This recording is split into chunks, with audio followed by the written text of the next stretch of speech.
Madunyiswe Jesu Kristo. Thandwa zami ngifisa ukuba sibuke incwadi kaGenesis chapter 1 verses 26 kuze kube uverse 31. uNkulunkulu wathi masenze abantu ngomfanekiso wethu basifuze babuse phezu kwezinhlanzi babuse phezu kwezinyoni babuse phezu kwezinkomo. The first thing engifisa ukuyiveza ukuthi uNkulunkulu had a plan.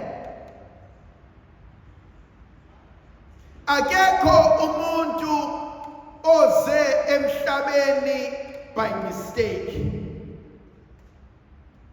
Akekho umuntu oze emhlabeni as an afterthought. uNkulunkulu une profile yomuntu nomuntu.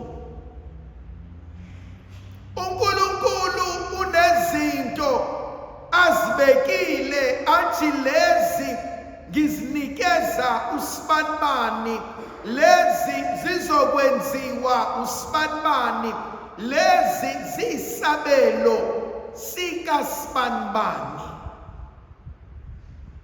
Ilowo nayilowo unesabelo sakhe. Yilowo nayilowo une file, une profile, une record, une cabinet oqondene naye.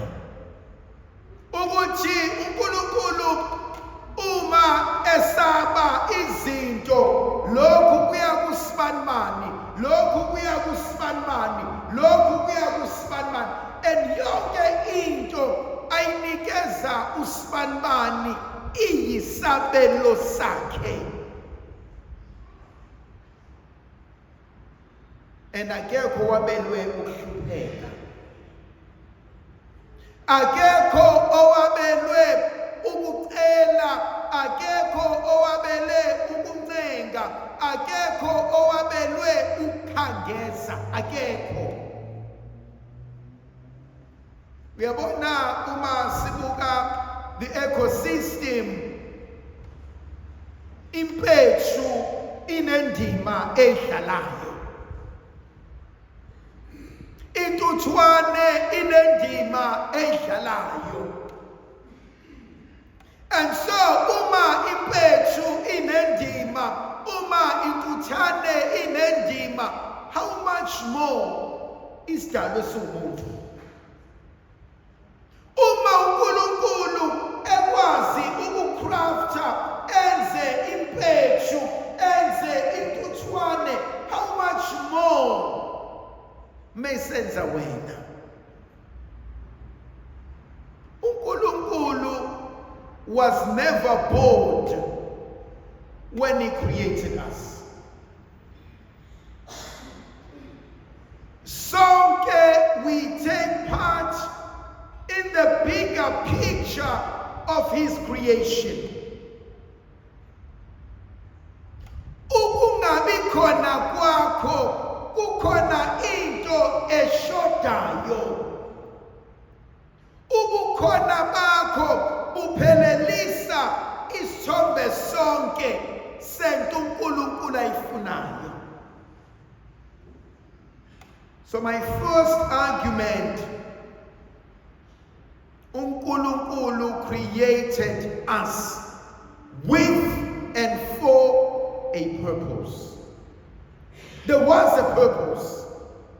Sasikhona isidingo. What was the purpose? Why our creator? Why our dana? Number one, ukubusa kanye naye, to rule with him. Nobody was created to be a servant. Akekho wadalelwa ukuba isigqila. Sonke sadalelwa ukuhlala kanye nenkosi, ukubusa kanye nenkosi, ukudla etafuleni kanye nenkosi. Sonke sadalelwa lokho. The second argument, uNkulunkulu wasidala ngenswebu nangomfanekiso wakhe. There's something of God in all of us. Kunobunkulunkulu obubuthina sonke. Uyabona ngokwesintu uma ngithi ngobomkhuluma pholoba amashiya amahle ngathi azoshumayela. Uma ngithi goge thumbeza gebena gebulimiza amanye amadoda thole. Kukhona into kumina enyakazayo. Because empilweni yami ngadla ngakhotha inyongo yakwaNgcobo, ngadla ngakhotha inyongo yakwaGoge. And so umuntu engaphandle engibona engithopha, kukhona that thing inside that resonates, because ophuma ngaphandle kuthinta into ekumina. Uma ngithi senziwa ngenswebu nomfanekiso kaNkulunkulu, it therefore says kunento eyiconnection ekuNkulunkulu ekhona nakumina. There are moments where I can lose the connection, but uNkulunkulu does not lose the connection. Kunezinto ezibloka the blessings, ezibloka prosperity, ezibloka inqubekela phambili, kodwa uNkulunkulu uhlezi efuna ukunginikeza. This is how I view this. Imagine le ndawo as a huge tank, and there is a pipe that goes down there into a tap.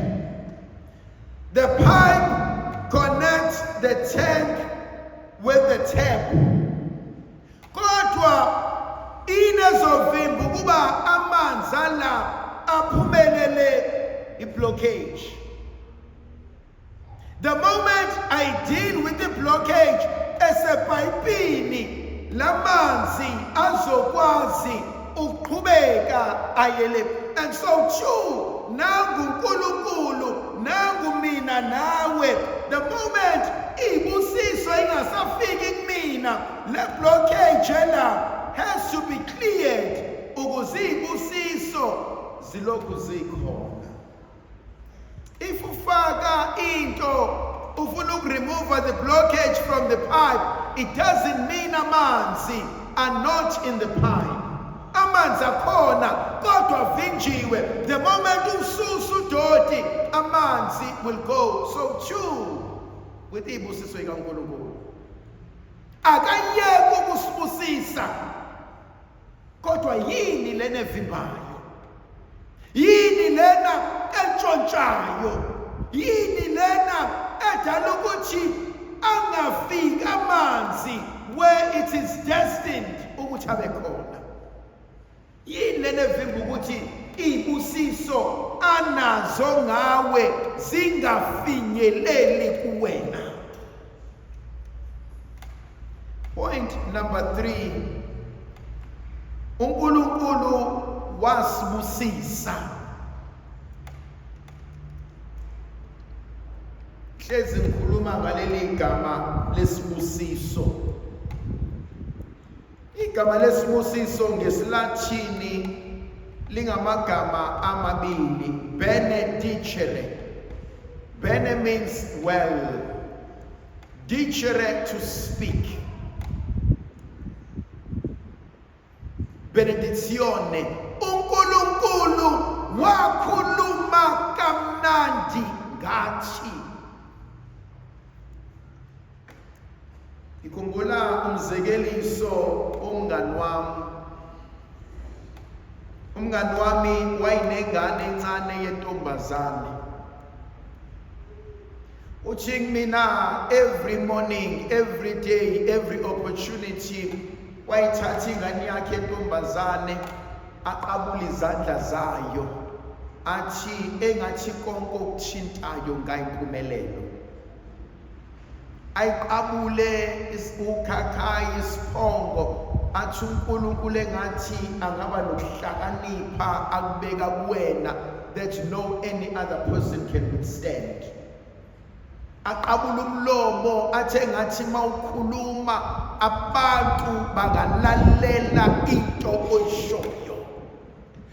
Amqabula izandla, amqabula inyawo, athi engathi you can go beyond where mina I've gone. Funa ukukhuluma ngenye element la. Sibalulekile isibusiso somzali.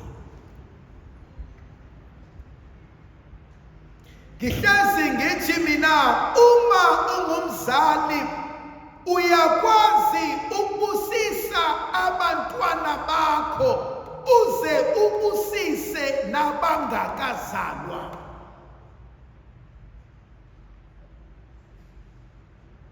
Engathi uNkulunkulu angakubusisa mntanami azabusisa abantwana babantwana bakho. Therefore, you speak life into the womb. You speak life into the life of your baby and the children yet not born. Abazalelwe endaweni yesibusiso.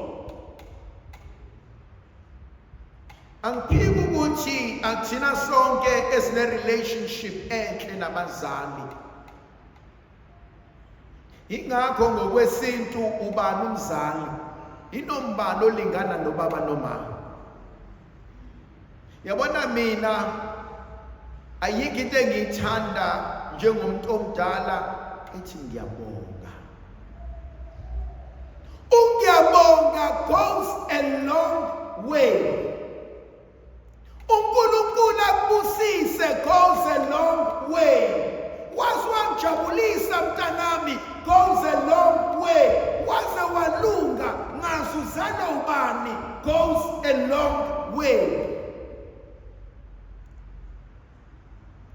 Ibusiso ziyantshontshwa. Hlonipha. Kodwa mntanami uzalwaphi?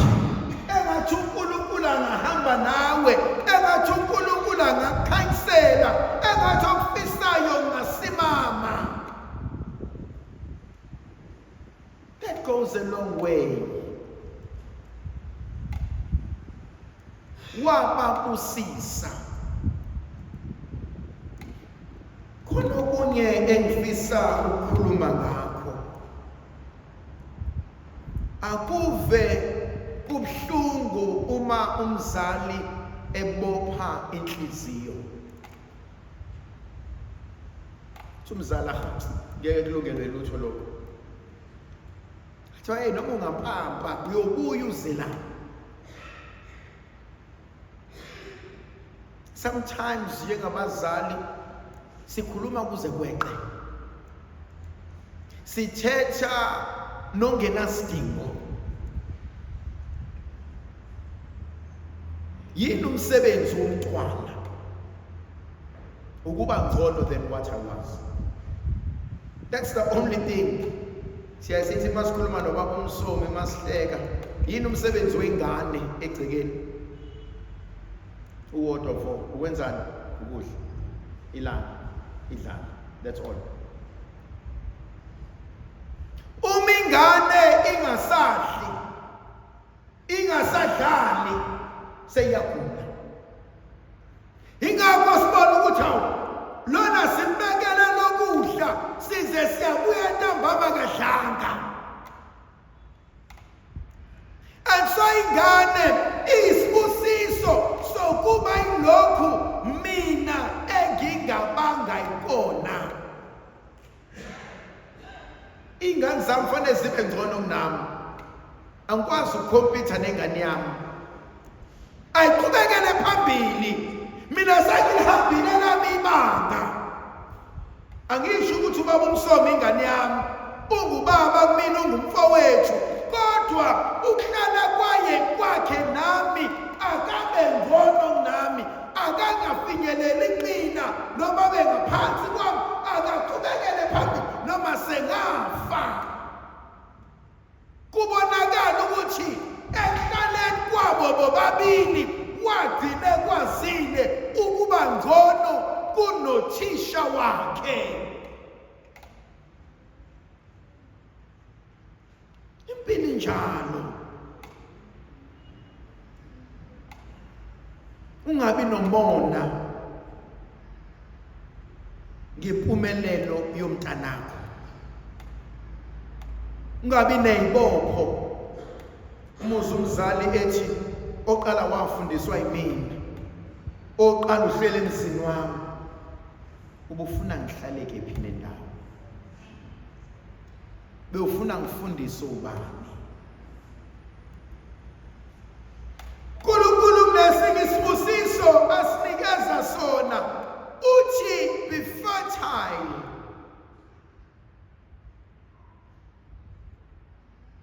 Ngiyawuthanda umhlaba fertile, ovundile, because it means anything planted in it must grow.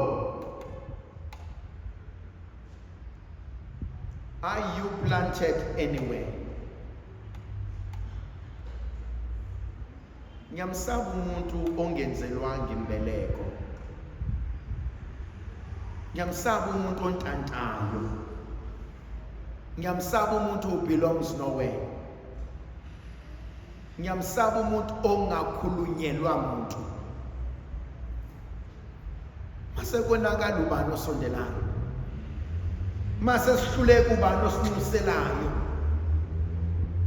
Isiphi salukwazi esibabazayo? Iliphi ikhehla elishindinayo? Ubani othi ayi ngomntanami?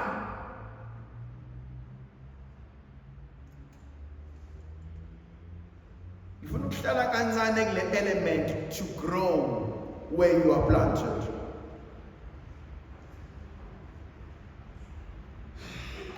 Ukhulekele nomsebenzi osebenza kuwona. Emsebenzini can be very toxic. Abantu osebenza nabo can be very toxic. I-culture yasemsebenzini can build you or can destroy you.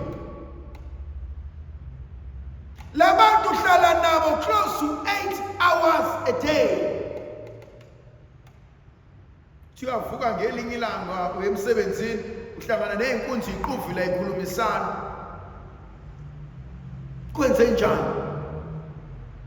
Nisherisha i-office kodwa uquvile usipanimani. Ibhosi yakho uripotha kuyona kodwa iquvile. You need to pray for the environment. You need to pray ukuthi Nkosi abantu engiyosebenza nabo mabangangishintshi bangangisusi kuwena kodwa mangikhule. Thandazami imali ibalulekile kodwa money is not everything.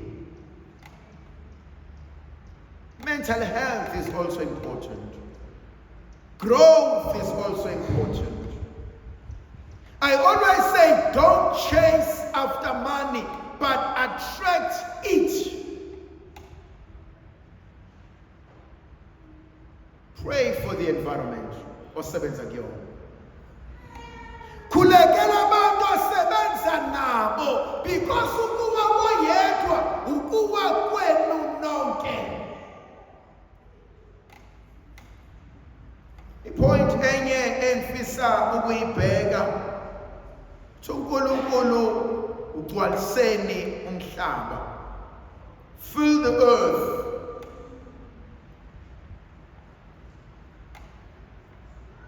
It goes to a basic principle. What is your contribution to the universe? Sanibonani. Yazi mina uyangithusa umuntu ongezanga kuleli misa kodwa lele kade sikhuluma nobaba uMsomo. Awusebenzi kodwa futhi awunendaba nalokho.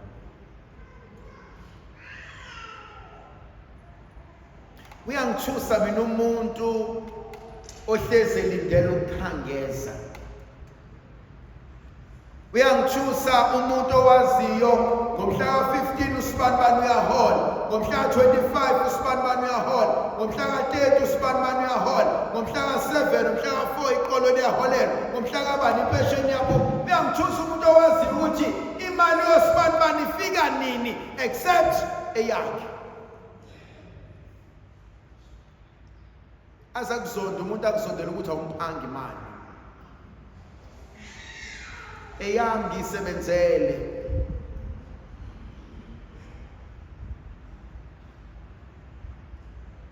Yazi muyisidalwe esiwumuntu ufaneke yazi baba uMsomo khona leke ngephuza utshwala. Njoba kuyi-weekend nje eqalayo namhlanje kuzoba ne-weekend ende kabukabu ngoba basebenza abantu.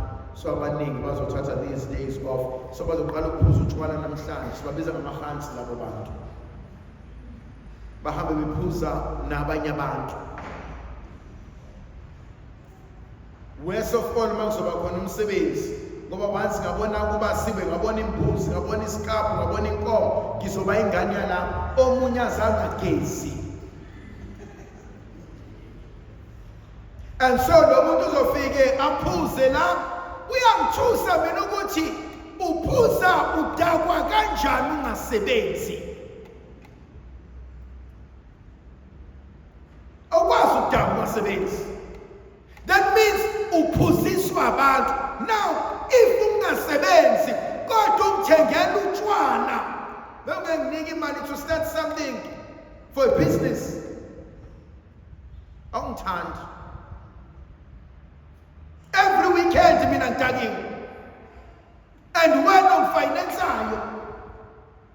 Awunendaba nami. awukwazi ukudangwa ungasebenzi. Kufana nalo muntu umbone ephuza utshwala edakwa kodwa kukweleta imali. Kanjani?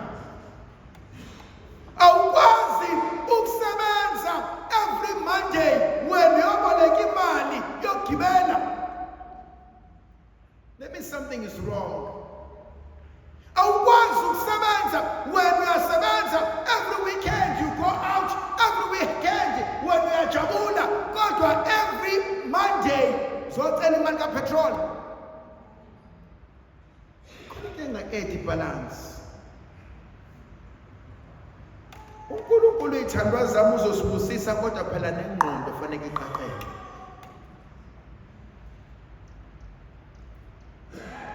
Phuzu lami lokugcina bese ngihlala phansi.